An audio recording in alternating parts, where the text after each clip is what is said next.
Voilà, maintenant nous allons voir comment on écrit les formules de structure pour les ions polyatomiques. Donc cette fois-ci, ce sont des ions et je vous propose de commencer avec le cyanure.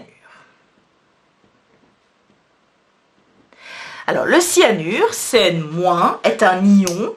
S'il est négatif, ça veut dire il a pris un électron. Donc il faudra ajouter un électron. Alors, on suit la même méthode que pour les molécules. On dessine chaque atome avec sa représentation de Lewis. Et on relie les électrons célibataires. Et voilà. Et vous voyez que le carbone reste avec un électron célibataire tout seul. Donc nous devons maintenant rajouter dans le dessin un électron en plus. C'est évidemment près de l'autre électron célibataire que nous allons ajouter l'électron. Et donc c'est bien le carbone qui va devenir négatif, qui a pris l'électron en plus. Alors si je redessine joliment la formule de structure, c'est donc le carbone qui a la charge négative. Donc lorsqu'on écrit un ion polyatomique, on écrit Cn-, moins signifie que quelque part dans ce groupement, il y a une charge globale négative. Mais qui a la charge négative? On n'en sait rien. En fait, on pourrait même écrire ceci. On ne sait pas qui a la charge négative. C'est un des atomes du groupement.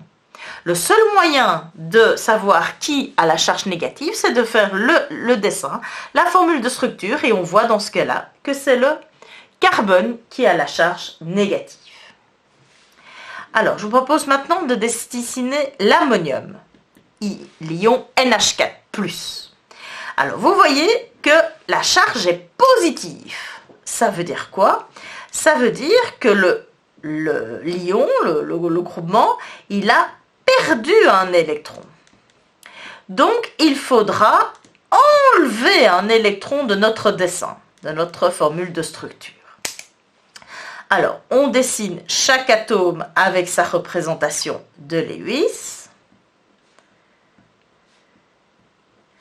On relie les électrons célibataires. 1, 2, 3.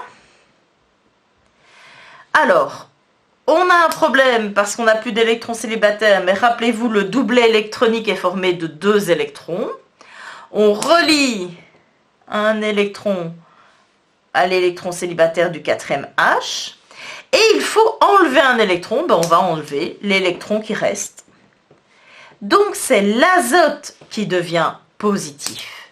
Donc, si je dessine la formule de structure de l'ammonium, j'ai donc N qui est lié à 4H, et c'est le N qui est positif, qui a perdu un électron.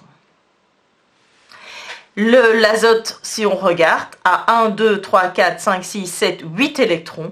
C'est parfait, hein. On a vu précédemment que l'azote avait sa dernière couche qui s'appelait la couche L et qui pouvait accueillir jusqu'à 8 électrons. C'est ce qui est le cas, donc c'est tout à fait faisable. Alors, je vous propose un dernier exemple, le phosphite. Le phosphite, vous voyez qu'il y a 3 moins. Ça veut dire qu'il a pris 3 électrons. Donc, ça veut dire que dans notre dessin, il faudra ajouter 3 électrons. Alors, je dessine chaque atome avec sa représentation de Lewis.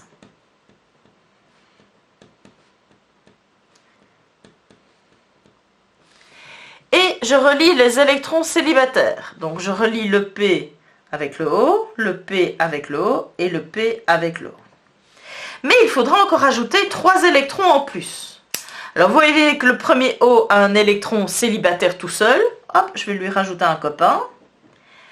Il a donc l'octet, 1, 2, 3, 4, 5, 6, 7, 8, il est content. Mais si je lui ai rajouté un électron, il devient négatif. Le suivant, pareil, négatif, et le dernier aussi. Donc si je redessine la formule de structure correcte du phosphite, Le voici, le phosphore est accroché à 3 atomes d'oxygène qui ont chacun pris un électron en plus, donc ils portent chacun une charge négative. Donc quand on écrit PO3, 3-, la charge globale c'est 3-. Maintenant pour savoir qui a cette charge négative, en fait on se rend compte que chaque atome d'oxygène a une charge négative. C'est uniquement avec la formule de structure que l'on peut savoir qui porte les charges, quels atomes sont chargés dans un groupement polyatomique. Voilà, à vous de faire l'exercice.